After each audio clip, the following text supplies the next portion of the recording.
क्या कर रहे थे,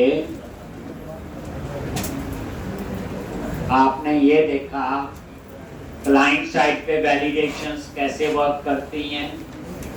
अगर क्लाइंट साइड पे जावास्क्रिप्ट डिसेबल्ड है तो सर्वर पे कैसे चेक किया आपने। मेन बात ये है कि जो वैलिडेशन फेल है वो डाटा हमारा डाटाबेस में नहीं जाना चाहिए। तो बाय डिफॉल्ट तो क्लाइंट साइड पे ही चेक करेगा।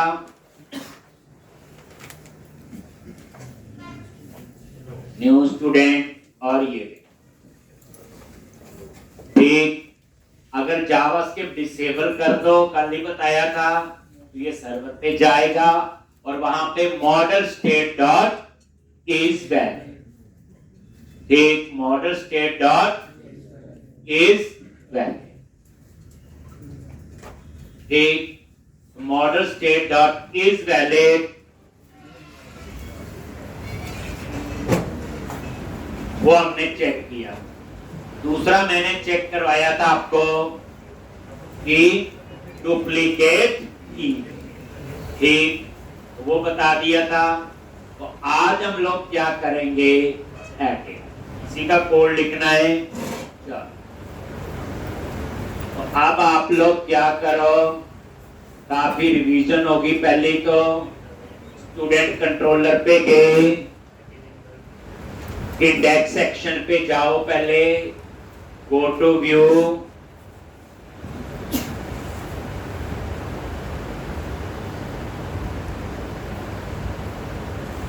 और यहां पे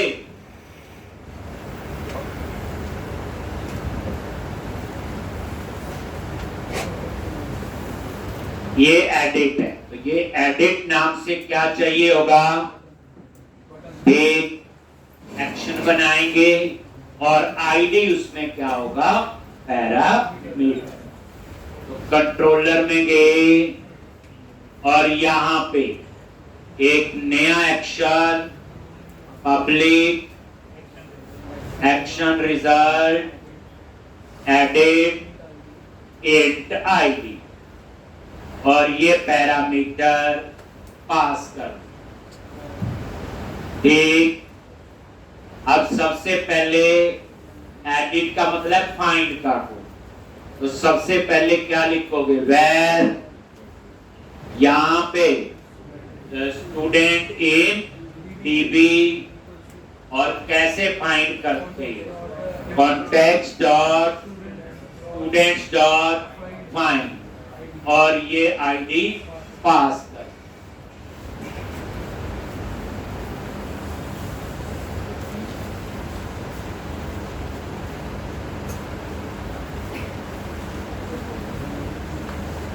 स्टूडेंट इन डीबी, और ये आपने क्या कर दिया, फाइंड, ठीक। तो मैंने बताया था जो फाइंड है वो तब यूज करो जब प्राइमरी की पे फाइंड करना है। तो आईडी क्या है, प्राइमरी की है, तो वो उसके ऊपर फाइंड करेगा। फिर हम चेक करते हैं, इफ स्टूडेंट इन डीबी अगर नल है, then return http not found, कर चुके हैं सारा। अगर ये नल नहीं है देन वो क्या करे, रिटर्न व्यू, और ये व्यू को रिटर्न कर। बस इतना सही था। अब इसकी रिटर्न टाइप भी अलग है, इसकी भी। तो एक्शन रिजल्ट दोनों में एक आपका इनहेरिट, एक समझाया। अब हम एडिट नाम से क्या बनाएंगे, एक्शन, सॉरी व्यू बनाएंगे। वहां पे वही नेम, एड्रेस और सैलरी, लेकिन यहां अपडेट कर रहे तो हमें आईडी भी चाहिए हो, बस ये फर्क है। जो क्रिएट है उसमें तीन ही चीजें थी, नेम, एड्रेस और सैलरी, लेकिन यहां अपडेट कर रहे हैं। किसको अपडेट करना है, तो अपडेट नाम से क्या बनाएंगे, एक्शन, और व्यू बनाएंगे। वहां पे वही नेम, एड्रेस और सैलरी, लेकिन यहां अपडेट कर रहे तो हमें आईडी भी चाहिए हो, बस ये फर्क है। जो क्रिएट है उसमें तीन ही चीजें थी, नेम, एड्रेस और सैलरी, लेकिन यहां अपडेट कर रहे हैं, किसको अपडेट करना है, एक तो यहां पे वेयर, तो सबसे पहले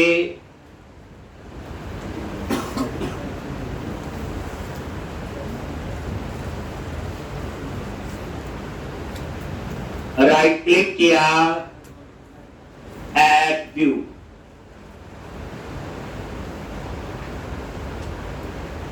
एक, और यहां पे MVC5 व्यू और ऐड कर, और वही view name edit, template empty, इसका सब हम लिखेंगे जो हमें चाहिए, और ये ऐड कर। ठीक, अब इसमें काफी आपकी रिवीजन, लो बन गया आपका व्यू, आप रन करो और ये देख सकते।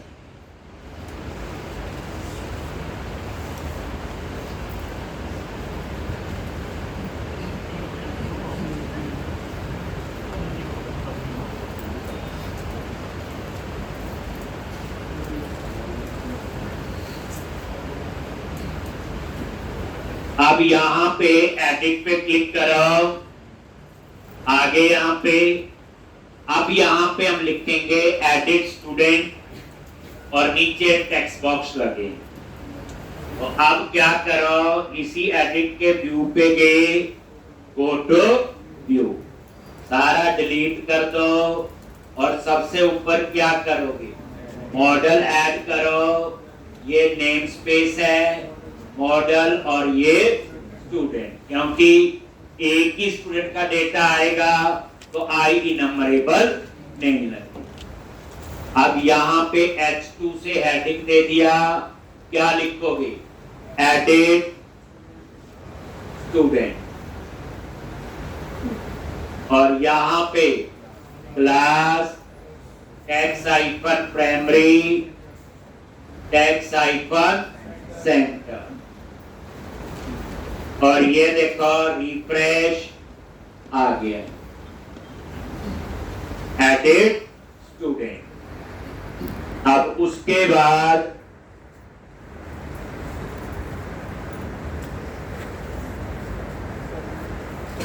एक, तो अब हम यहां क्या करेंगे, वही फॉर्म बनाएंगे, तो एट द रेट यूजिंग किसके लिए होता, डिस्पोजेबल ऑब्जेक्ट्स बनाने के लिए, और ये HTML डॉट बैकएंड फॉर्म, जब ये पेज सबमिट होगा तो वो इस फॉर्म को सबमिट करेगा। बैकएंड फॉर्म में हमने ये नहीं बताया कि सबमिट किसको करें, तो बाय डिफॉल्ट उस सेक्शन का नाम क्या होना चाहिए, इंडेक्स, तभी हम दूसरा इंडेक्स बनाते हैं।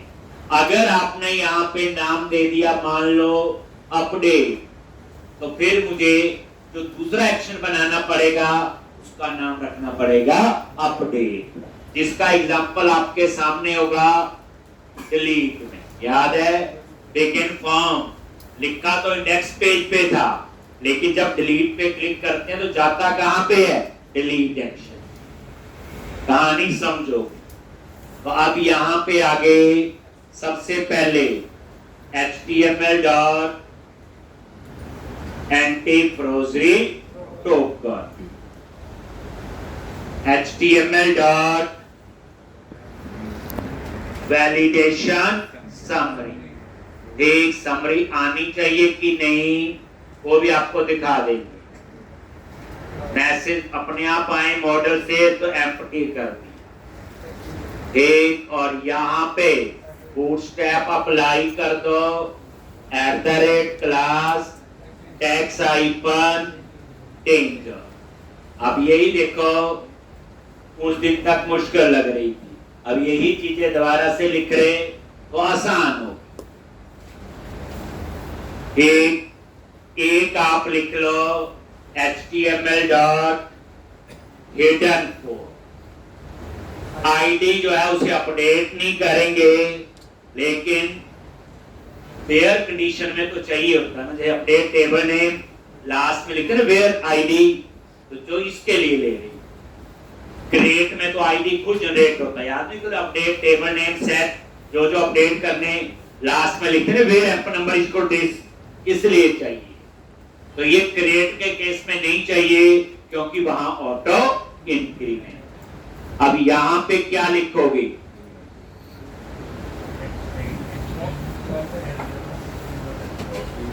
एक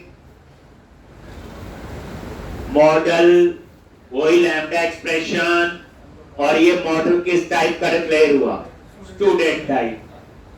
इसको कैसे पता चला, हिडन फोर से। हिडन फोर किस टाइप का है, स्टूडेंट। इसको कैसे पता चला, जो ऊपर मॉडल है वो m.id। अब ये नजर नहीं आएगा तो ऐसे ही रहने, हिडन फोर नजर तो आना नहीं है। उसके बाद ये ब्रैकेट आगे पीछे हो गई, कैसे ठीक करोगे, सेलेक्ट किया कंट्रोल के प्लस डी। अब आपने यहां क्या बनाया था, याद करो, टेप क्लास रो, और उसके अंदर हम अपने क्या बना लेंगे, फॉर्म ग्रुप, एक एक कॉलम के लिए tape class form hyphen group. और यहां सबसे पहले लेवल 4 इसके लिए आइए, कॉलम के नेम के लिए आ गया नेम, ये कॉलम का नेम देगा नेम का। दूसरा जो है टेक्स्ट बॉक्स, क्या लिखोगे, टेक्स्ट बॉक्स 4 किसका है, ये नेम। और उसके बाद बूटस्ट्रैप अप्लाई कर दो। हम जितने भी कंट्रोल लगाते हैं बच्चे, सबके ऊपर हम कौन सी अप्लाई करते हैं, फॉर्म हाइफन कंट्रोल। इसका फायदा ये है, क्लाइंट को ये डिजाइन नहीं पसंद आया तो बूटस्ट्रैप में सिर्फ इस क्लास में चेंज करेंगे, पूरे प्रोजेक्ट ऐसे ही ग्रुप यूज करते हैं। ठीक आ गया। उसके बाद HTML dot validation message for किसका, नेम, ये एम्प्टी न्यू @ क्लास क्या आएगा, टेक्स्ट हाइफन डेंजर। तो इस तरह से ये देखोगे वो आ गया नेम, और इसके नीचे ये लेवल 4 से स्टूडेंट नेम कहां से आया, जो मॉडल में नाम, डिस्प्ले नेम। एक जैसे आप ये देख रहे हो क्या आ रहा है यहाँ पे, स्टूडेंट नेम। एक ये फायदा है जो हमने मॉडल में जाके कल सिखाया था, क्या सिखाया था, डिस्प्ले। अगर आप ये नहीं लिखोगे तो ये आएगा आपका वहां है, पर हम टेबल में नहीं कोई पंगा लेना चाहते, सिर्फ यूजर को डिस्प्ले के लिए है, तो हम डिस्प्ले यूज किया था, तब ये आ रहा है।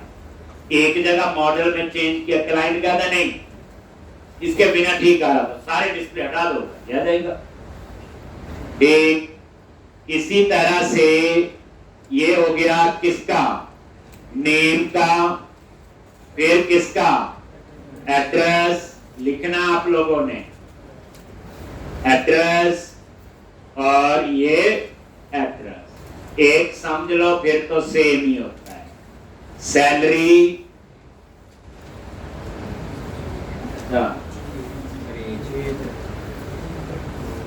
नेम, एड्रेस, एज, और लास्ट क्या है, ईमेल। यहां पे भी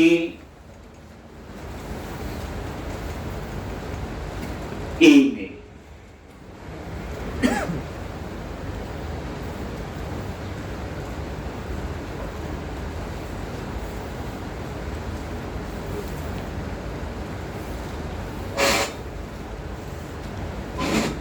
आ गया नेम, एड्रेस, एज और ईमेल।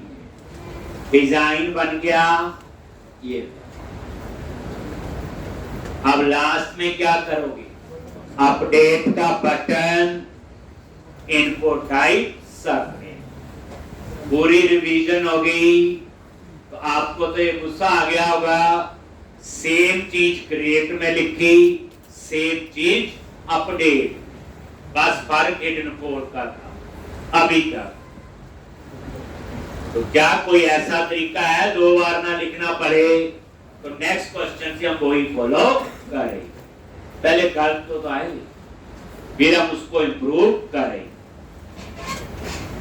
फिर हम 2 बार नहीं कोडेंगे। ए क्लास फॉर्म हाइफन ग्रुप, और यहां पे input type submit value update, और यहां पे btn हाइफन इन्फो, और ये आपने दे। जैसे आप इस पे सबमिट पे क्लिक करोगे तो क्या करेगा, जितनी भी इस फॉर्म टैग के अंदर इंफॉर्मेशन है सारी सर्वर पे जाएगी। क्या क्या जाएगा इसमें, आईडी भी है, नेम भी है, एड्रेस भी है और सैलरी। आईडी कोई मॉडिफाई नहीं कर सकता, इसलिए हम उसे किसमें रखा हुआ, हिडन। बस अभी तक नई चीज यही, बाकी तो आता ही है। अब उसके बाद वैलिडेशन के मैसेज, तो उसके लिए मैंने कल बताया था एक वैलिडेशन के लिए बंडल है, और वो बंडल कहां ऐड करना है, सबसे लास्ट में। तो यहां पे क्या लिखोगे, सेक्शन, और यहां पे उस सेक्शन का नेम।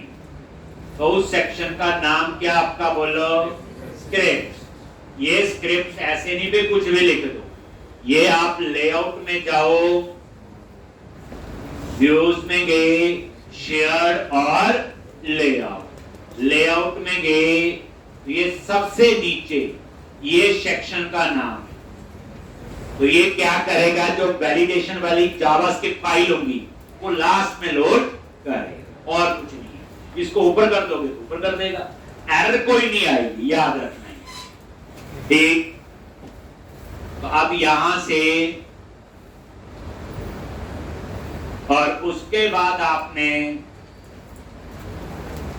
बंडल को कॉल करना। ठीक, कैसे कॉल करते हो, यहां पे आगे क्या लिखना है, स्क्रिप्ट्स डॉट रेंडर, और यहां वैलिडेशन वाला जो बंडल है वो एक ऐसा बंडल है वैलिडेशन के लिए जिस पेज पे चाहिए। जैसे इंडेक्स पे नहीं चाहिए तो मैंने नहीं कॉल किया, क्रिएट पे चाहिए कर लिया। अब यहां पे बंडल कहां से है, ऐप स्टार्ट में गए, बंडल कॉन्फिग बताया था कल, और ये देखो jQuery बैर। अगर हम इस बंडल को पहले से ऐड करते हैं लेआउट पे तो क्या होगा,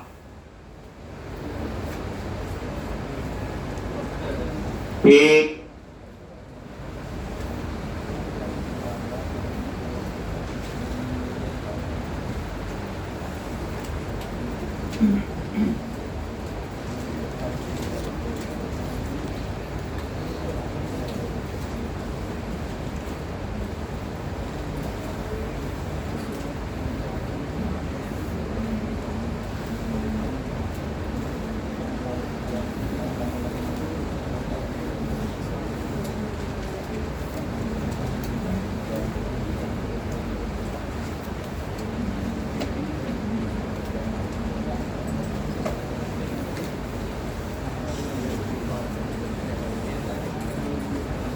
तो यहां पे ये आपने बंडल ऐड कर एक, तो अब यहां पे ये वैलिडेशन भी काम करे। देख लो, रिफ्रेश किया, जैसे मैंने नेम ऐसे खाली कर दिया, अपडेट काम कर दे। ठीक है जी, अब आपने अपडेट का कोड लिखना है। कौन सा कोड लिखना है, अपडेट का जब ये सबमिट हो। आप ये देखो कितनी जल्दी हमें इन चीजों का पता चल गया, क्योंकि हम पहले ये कर चुके। अगर आप क्रिएट वाला कोड कॉपी पेस्ट करो तो एक ही लाइन चेंज होगी, हिडन वो, बाकी तो सेव। अगर उसकी प्रैक्टिस की है तो ये सेव। अब आप कंट्रोलर में आ जाओ, जब पोस्ट करोगे क्या बनेगा इसका बोलो।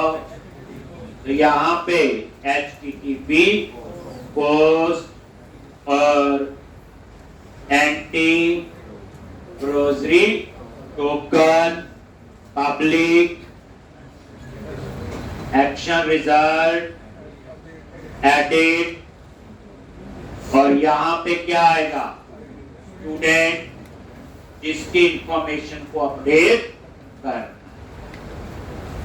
ठीक, पहले हम चेक करेंगे अगर ये नल है, देन हम रिटर्न कर देंगे HTTP नॉट फाउंड। अगर नल नहीं है फिर क्या करेंगे, वैलिड है कि नहीं। बेसिकली अगर वो जावास्क्रिप्ट डिसेबल्ड होगी तो यहाँ पे आ गया। कल बताया था model state dot is valid, अगर ये वैलिड नहीं है, नॉट लगा दिया तो वो क्या करेगा, रिटर्न व्यू, उसी व्यू पे, और इस केस में उसी स्टूडेंट की इंफॉर्मेशन उन टेक्स्ट बॉक्स में आनी चाहिए। लगा दिया, कल ही बताया था model state dot is valid. ठीक, पहले चेक किया डाटा है कि नहीं, अगर है फिर चेक किया वैलिड है कि नहीं। अगर ये फॉल्स है तो यहीं से बाहर हो जाएगा, इसमें यही स्टूडेंट पास कर दिया ताकि व्यू में वो डाटा नजर तो आना चाहिए बस। उसके बाद यहां पे सिंपल पहले अपडेट का लिखेंगे, फिर हम ईमेल की वैलिडेशन समझेंगे। ठीक, तो इसके नीचे का कोड अभी ना लिखें क्योंकि नोटबुक में एंटर स्पेस नहीं चलता, जब मैं पूरा कंप्लीट करूंगा तब लिखना है। तो ठीक, अभी पहले समझे ने क्या, अब जितना हमें पता है अभी तक, अब उसके बाद जिसको अपडेट करना पहले हम उसे फाइंड करेंगे। तो क्या लिखेंगे बोलो, स्टूडेंट फ्रॉम टीवी, फाइंड किया context dot student dot find student dot ID.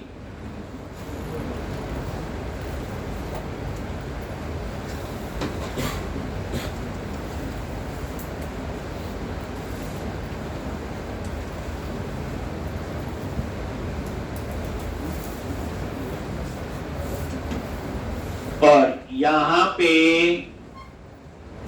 Student from DB अगर नल है then HTTP not found, check सारे लगा रहे। अगर नल नहीं है, गलती से आईडी ना ठीक हो, किसी और से किसे हैक करने कुछ भी रीजन हो सकता है। अब उसके बाद हम अपडेट, तो स्टूडेंट फ्रॉम डीबी में तो डाटाबेस से डाटा होगा, क्या अपडेट करेंगे, नेम, और ये नेम व्यू से आएगा तो स्टूडेंट डॉट नेम। और इसी तरह से एक यहां पे एड्रेस, यहां पे एड्रेस, यहां पे एज, तो लेफ्ट हैंड साइड में वो डाटाबेस में चेंज कर रहा है और राइट हैंड साइड में वो व्यू से आ रहा है। लेकिन अपडेट तब होगा, पहले बता दिया क्या क्या अपडेट करना है, नेम, एड्रेस, एज और ईमेल। आफ्टर दैट आप क्या करो, कॉन्टेक्स्ट डॉट क्या लिखते हो, सेव चेंजेस, और उसके बाद कहां जाना है, return redirect to action name of index में, यानी अपडेट होने के बाद कहां पे जाओ।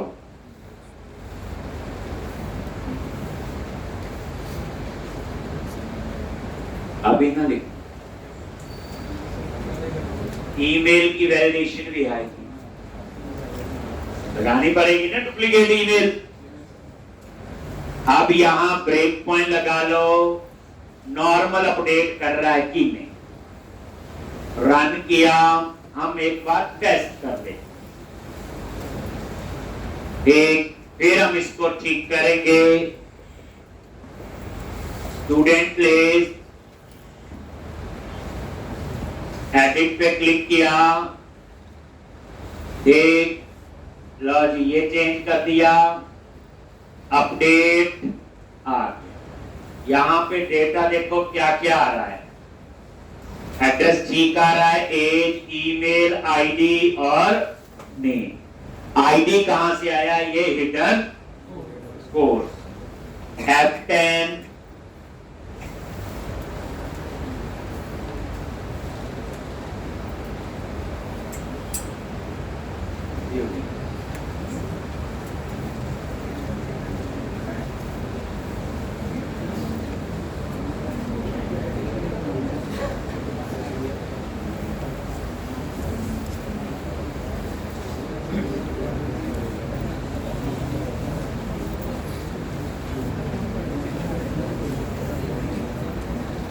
और यहां पे स्टूडेंट प्लेस और एडिट,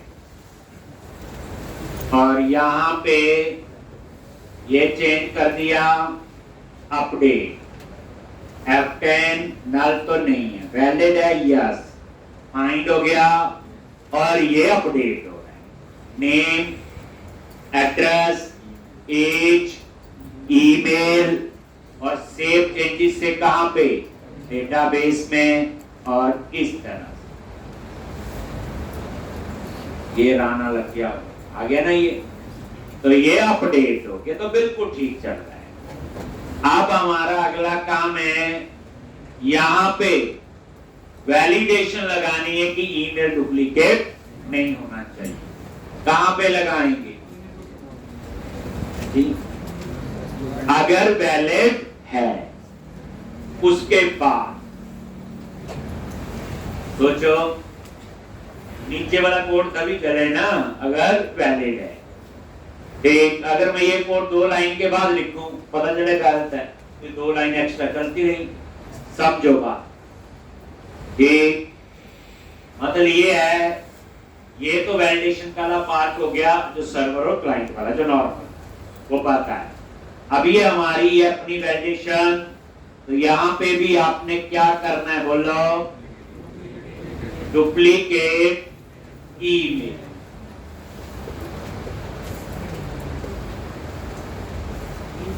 डुप्लीकेट ईमेल,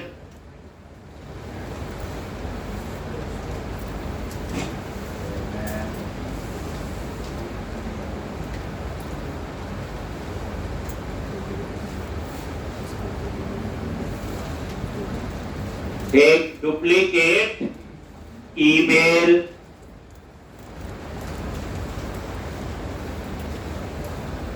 और यहां पे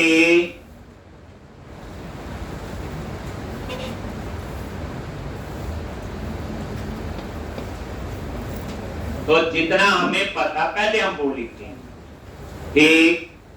एक वेरिएबल ले लिया, डुप्लीकेट ईमेल, याद है, इज इक्वल टू क्या लिखा, कॉन्टेक्स्ट डॉट स्टूडेंट डॉट, यहां फाइंड नहीं चले, फाइंड क्यों नहीं, वो सिर्फ प्राइमरी की पे फाइंड करता है, हमें तो ईमेल है जो नॉन प्राइमरी की, तो क्या लिखोगे, एस, वही lambda expression, S dot email equal to ये देखो एस किस टाइप का डिक्लेयर हुआ, स्टूडेंट टाइप। वही लैम्डा एक्सप्रेशन और जो हम व्यू से पास करें तो स्टूडेंट डॉट ईमेल। ठीक, अगर ये लो ये लिख दिया, इसका मतलब क्या हुआ, अगर डुप्लीकेट ईमेल में डाटा है तो इसका मतलब वो ईमेल एग्जिस्ट करता है। अगर डेटा नहीं है तो वो ईमेल एग्जिस्ट नहीं करता। अभी ना लिखना, गलत लिख रही हैं, नॉट इक्वल टू नल। अगर ये नल नहीं है तो इसका मतलब क्या हुआ, ईमेल डुप्लीकेट। एक तो कल क्या बताया था, मॉडल स्टेट डॉट चीजें देखनी क्या क्या सीखते हैं, ऐड मॉडल एरर। ये एरर व्यू में कहां आए, ईमेल वाले पे, जो वैलिडेशन मैसेज फॉर ईमेल। अगर यहां एज लिख दोगे मैसेज एज में आएगा, नेम लिख दोगे तो नेम, और यहां पे मैसेज दे दिया ईमेल इन यू, और यहां पे रिटर्न व्यू एक, और वापस उसी व्यू पे रहे। एक, अगर डाटा भी चाहिए हो तो स्टूडेंट लिख दो ताकि वो टेक्स्ट बॉक्स में डाटा भी रहे। अब इतना लिखा, ये क्या चेक कर रहा है, डुप्लीकेट। अगर डुप्लीकेट होगा तो सेव नहीं, अपडेट नहीं करने देते, यही होगा। चलो अब बच्चे हम टेस्टिंग पे आते हैं, किस केस में ये कोड प्रॉब्लम क्रिएट करेगा और किस में ये ठीक करेगा। आप इसको रन करो। अभी मैंने वो लिखा सीधा कोड जो हमें आता, पहले भी लिख चुके हैं ये कोड। ठीक, तो इसको रन किया,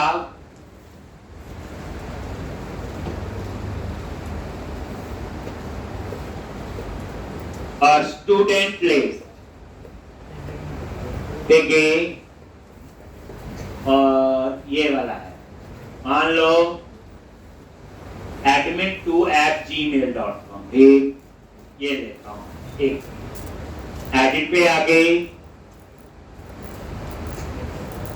अब सबसे पहले यार इसका नेम के स्पेलिंग ठीक नहीं, मैंने ये चेंज कर लॉन्च, और चेंज करके क्या कर दिया, विपिन कुमार। पहले बताओ अपडेट होना चाहिए कि नहीं होना चाहिए, होना चाहिए नहीं, क्या ये अपडेट करने देगा कि नहीं, करके देखो। अपडेट पे क्लिक किया, F10 वैलिड है यस, लेकिन जो ईमेल नीचे आ रहा था वो तो आ ही डाटाबेस से रहा था, वो एग्जिस्ट करता है, और यहीं से ये पार हो जाए और वहां पे मैसेज आ जाएगा कंटिन्यू करो ईमेल इन यू। लेकिन प्रैक्टिकली चलना चाहिए। बंदा क्या चाह रहा है कि ईमेल के अलावा कोई चीज अपडेट करनी। हाँ, अगर मैं यहाँ पे विपिन कुमार लिखूं और यहाँ पे मैं ईमेल भी अपडेट करूं, ये तो जबरदस्ती वाली बात होगी। जैसे ईमेल 2-3 कर दिया, अभी ये ईमेल नहीं बना हुआ, अभी अपडेट कर देगा। मतलब अगर आप अपडेट कर रहे हो तो ईमेल भी अपडेट कर रहे हो, और वो ईमेल डुप्लीकेट नहीं होना चाहिए, ठीक, तो उस केस में तो ठीक है। ये देखो, अब अपडेट करो, देखोगे वहीं आ गई F10। अब ये डुप्लीकेट नहीं है, ये ईमेल एग्जिस्ट नहीं करता, देखो आ गया यहाँ पे, और इसने पूरी इंफॉर्मेशन फर्स्ट क्लास चल रही थी आपकी, जैसे था हो गया ये विपिन कुमार और ये।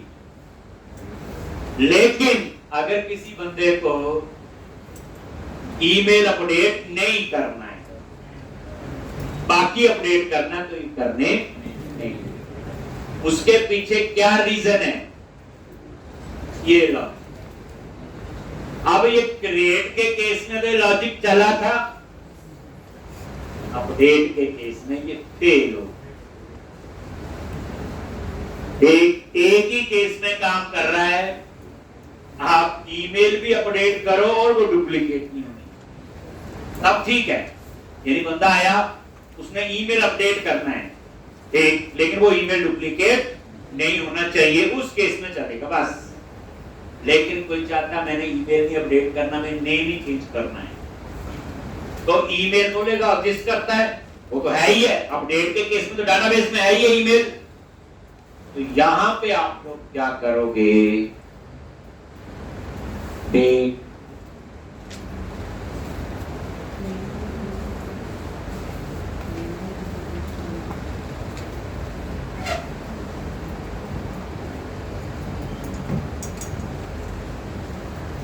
अब आपने ये कहानी चेंज कर दी।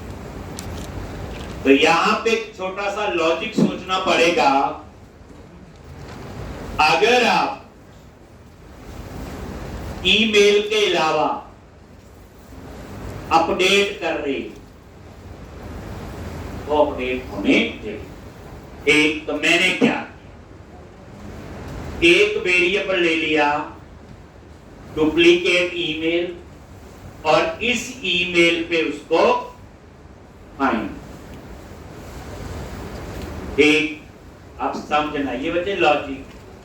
आप बोलोगे कैसे सोचे, कई चीजें ऐसी होती है जब हम काम करते हैं प्रॉब्लम आती है, फिर हम उसका सलूशन ढूंढते। तो ये नहीं सोचना कि मेरे को पहले से पता। पहली बार जब भी मैं एप्लीकेशन बनाई होगी तो मुझे भी मेरे माइंड में नहीं आया, लेकिन जब उसको टेस्ट किया तो प्रॉब्लम आई, कई सॉल्यूशन ढूंढे, कौन सा चले कौन सा ना चले। आप भी कर सकते हो ट्राई। तो मैंने क्या किया, एक तो ये है ईमेल पे, अब मैंने चेक करना उस आईडी पे कौन सा ईमेल। एक वेरिएबल लिया ईमेल, एक चेक, कुछ एक और ले, और इसमें मैंने लिखा context dot students dot find, ID पे फाइंड करना है, और यहां लिख दिया स्टूडेंट डॉट आईडी। ये क्या कर रहा है, ये क्या कर रहा है, ये कर रहा है ईमेल पे फाइंड किया उसका ईमेल, और ये किस पे फाइंड कर रहा है, उस आईडी पे कौन सा ईमेल है। ध्यान से दोनों लागे, उस आईडी पे कौन सा ईमेल है एक। तो फिर मैंने यहां लिखा पहले, अगर वो डुप्लीकेट नहीं, तो यहां तक तो ठीक था, काम तो तभी करे। और इसके अंदर मैं चेक कर रहा हूं, क्या चेक कर रहा हूं,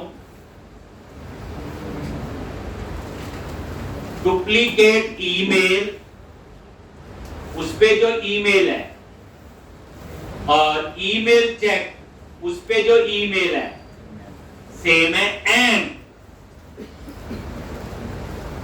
डुप्लीकेट ईमेल उस पे जो आईडी है और चेक ईमेल चेक पे जो आईडी है। ठीक, ध्यान से बताऊंगा। अगर ऐसा नहीं है, यहां पे कॉमन ब्रैकेट लगाओ, और ये, और इसके आगे लगा दिया नॉट।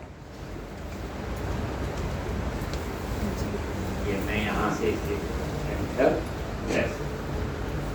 ये है।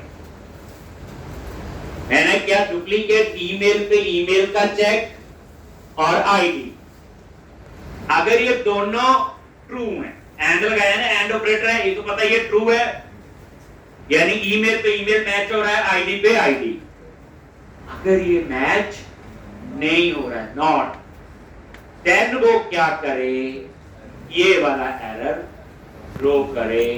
और मुझे पता है ये 2-3% को ही पता चला है, अभी बाकियों को पता नहीं चला। ये होते हैं लॉजिक बोलते हैं। मेरे माइंड में ऐसा आया, एक आपके माइंड में कोई और भी आ सकता। अब मैं इसको पहले समझाता हूं, फिर आप इसे पूरे को लिखो। ठीक, अब आप लोग यहां ब्रेक पॉइंट लगाओ, ध्यान से देखना। आप लिखने का पूरा टाइम देंगे।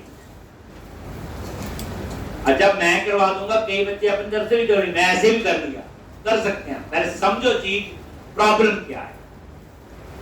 स्टूडेंट प्लीज ध्यान से देखना, लॉजिक पे क्या यही लेता हूं, admin23@gmail.com एडिट किया। पहला ही पेज देखते हैं, मैंने चेंज करना है जी, Vipin Kumar law. Address change कर दिया,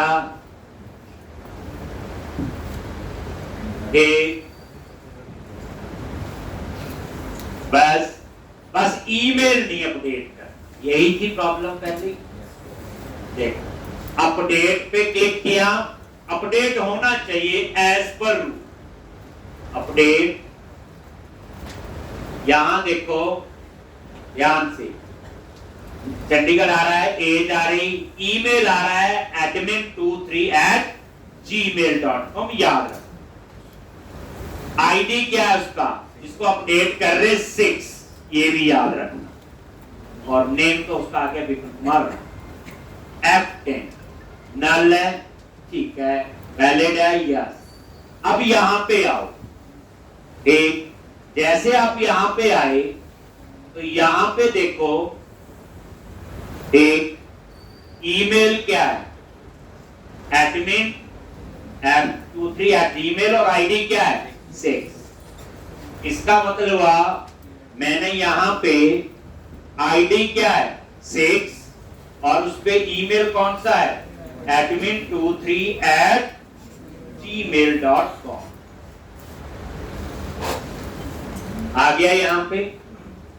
अब उसके आगे पर F10 इस पे आए और यहां पे आईडी क्या है 6 और 6 पे ही क्या है, ये सेम ही वही हुआ ना।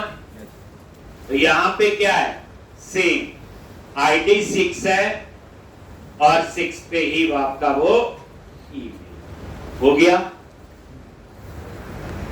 और यहां पे F10 डुप्लीकेट तो है ही है, और यहां पे क्या है, ईमेल को ईमेल से मैच किया, सेम है, आईडी को आईडी से मैच किया, एंड ट्रू। अगर ये ट्रू, लेकिन आगे क्या लगा दिया, फॉल्स लॉस आ गया बाहर, और उसने वो मुझे अपडेट कर दी। यही प्रॉब्लम थी पहली, ये अपडेट हो गई। ध्यान, अब हम दूसरे केस को चेक करते हैं। एडिट, मैं इस ईमेल को अपडेट करूंगा और मैं ईमेल रखना चाहूंगा admin@gmail.com, जो डुप्लीकेट, कोशिश करें इसी को दोबारा टेस्ट कर ले। एडिट आ गया, बाकी ऊपर चेंज कर लो, नंबर चाहिए आपकी, चंडीगढ़ का गलत हो गया, ये तो मोहाली, और इसका ईमेल जो है अपडेट admin@gmail.com लिखा। तो ये ईमेल तो किसी का है, अब ये अपडेट नहीं होना चाहिए, यही है ना। अपडेट पे क्लिक किया, अब ध्यान से, F10 वैलिड है, ये लो लिख दिया था, डुप्लीकेट ईमेल। अब देखना क्या है, जाके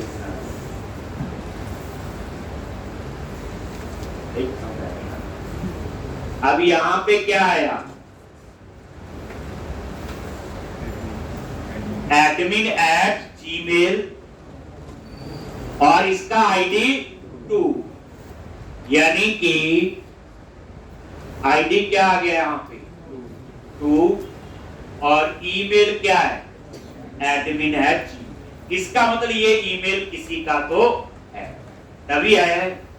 चलो तभी होगा F10। ध्यान से देखना आप, इस केस में क्या हुआ, आईडी आपका 6 है, आईडी आपका 6 है और 6 पे क्या ईमेल है admin23@gmail, तो ये तो ठीक है। अब इस केस में क्या हुआ, एक आईडी लॉक हो गए, अब F10 डुप्लीकेट तो है ही है, अभी वो 2 आया है लेकिन वो किसी का और का है, आईडी 2 है ना, एक स्टूडेंट है जिसका आईडी 2 है, उसको ईमेल ऑलरेडी admin@gmail है, मैं भी चाहता हूं मुझे वो मिले, तो वो डुप्लीकेट हो गया, इसके अंदर आया। और ये देखो ईमेल admin@gmail और यहां पे ईमेल कोई और, यहां पे आईडी 2 और ये आईडी 6 और ये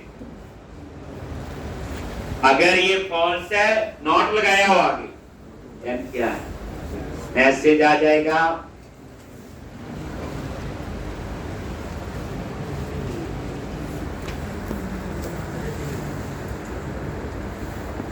एक और ये कौन,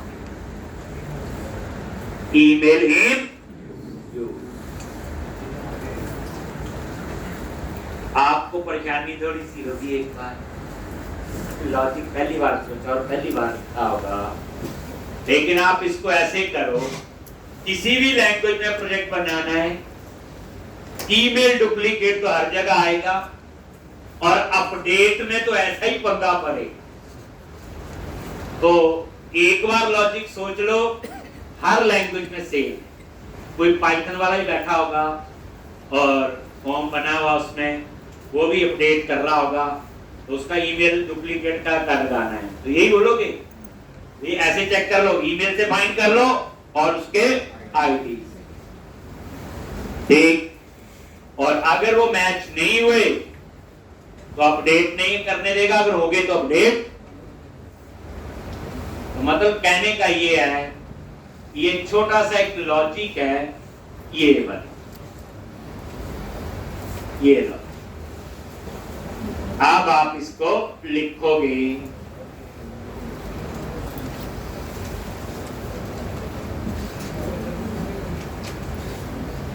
कल में फिर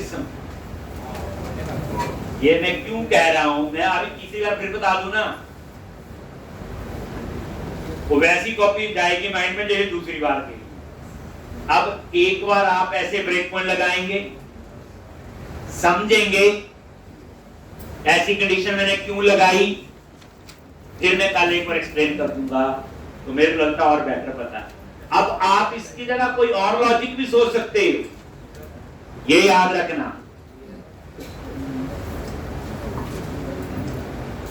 अब आप सोचना पहले, उससे मैंने मेरा जरूर समझ लेना, फिर उसके बाद अपना सोचना।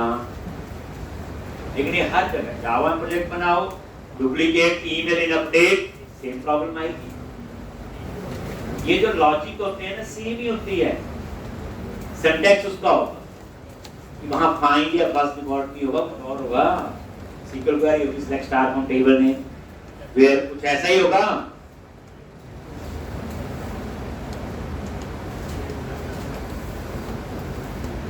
प्रॉब्लम मेन ये थी, अगर हम ईमेल को नहीं अपडेट कर रहे, बाकी अपडेट कर रहे हैं, तो अपडेट होना चाहिए। अगर कोई पर्सन ईमेल को अपडेट कर रहा है, अब वही ईमेल किसी और को असाइन है, तो अपडेट ना हो। अगर वो ईमेल को अपडेट कर रहा है और किसी और को असाइन नहीं है, तो हो ही जाएगा, उसके लिए मुझे कुछ भी करने की जरूरत नहीं, वो एक केस वो चल जाना। अगर आप ईमेल को अपडेट कर रहे हो और वो ईमेल डुप्लीकेट नहीं है। उसके लिए ये नाम की जरूरत है। हाँ, ईमेल अपडेट नहीं कर रहे, बाकी अपडेट कर रहे हैं, तो ये लॉजिक चाहिए। ईमेल भी अपडेट कर रहे हो और वो ईमेल ऑलरेडी किसी का डेटाबेस में है, तो भी ये लॉजिक हमें चाहिए। ये अपनी केटी में ऐड कर लेते अपने बच्चे, जब प्रोजेक्ट में काम करेंगे तो थोड़ी समझाएंगे, लिखना होगा। एक जब जोर लगेगा ना, ये भी पता है अगर मैं ये नहीं चेक लगाता तो आपने देखना भी नहीं था। जैसे मैंने देखना था सीधा लिख के दूसरे दिन आ जाना, चल गया। सारा लॉजिक समझो बच्चे, कोडिंग नहीं समझनी होती। ओवरऑल लॉजिक क्या, मैंने क्या किया, जो रिकॉर्ड अपडेट कर रहे उस पे जो आईडी पे जो ईमेल है और उस आईडी पे जो ईमेल है, दोनों पे, पहले ईमेल पे फिर उस पे, अगर वो दोनों अलग अलग है तो फिर करने दे। ठीक, अगर वो सेम है तभी थोड़ा ध्यान रखना पड़ेगा कि उस केस में वो कैसे करें।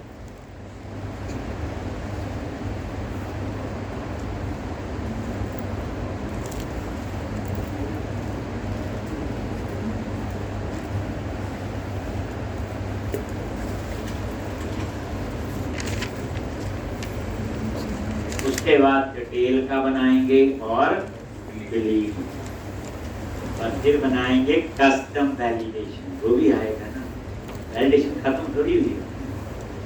जैसे मुझे वैलिडेशन लगानी है age must be greater than this, आप बोलो रेंज लगाइए, वो रेंज है बिटवीन टू वैल्यू, 16 to 28 लिखा था, टू वैल्यू।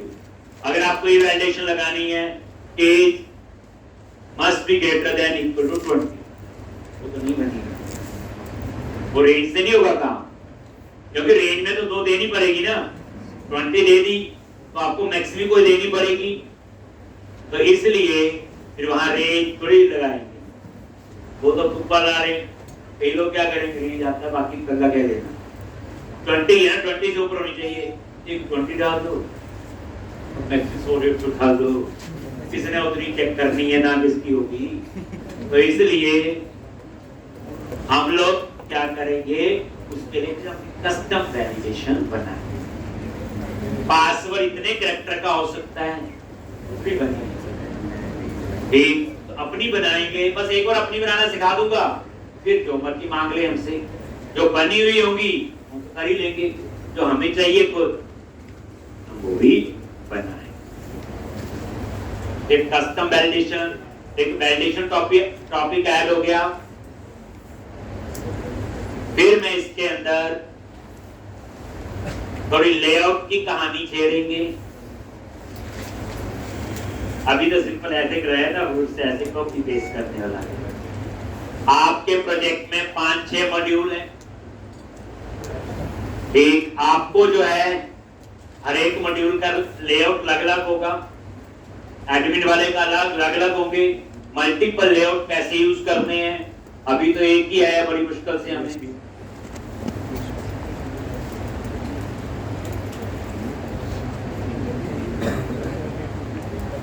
इसके बाद जो नेक्स्ट क्वेश्चन करूंगा उसमें मल्टीपल टेबल यूज करेंगे। अभी तो एक ही आता ना, प्रोजेक्ट में एक थोड़ी होगा, 5 टेबल भी हो सकते हैं, 500। पहले पंगा ये हमें ये समझना पड़ेगा मल्टीपल टेबल क्यों बनाते हैं, क्या आपको सोचना पड़ेगा, कौन कौन सी टाइप के टेबल होते हैं, क्या फॉर्म की, पहले एक लेक्चर वो भी लेना पड़ेगा मेरे को। तो अब आपका इस असाइनमेंट में हमने क्या सीख रहे हैं, एक्स्ट्रा वैलिडेशन और व्यू का कोड खुद लिख रहे हैं, यही कर रहे। 2 चीजों का आपका मेन, एक तो ये लिख लो कल वैसे डिटेल और डिलीट आप कर सकते, ट्राई करना। मैं तो करवाऊंगा, मैं नहीं विश्वास रखता कि आप कुछ लाएंगे, ठीक, लेकिन करेंगे।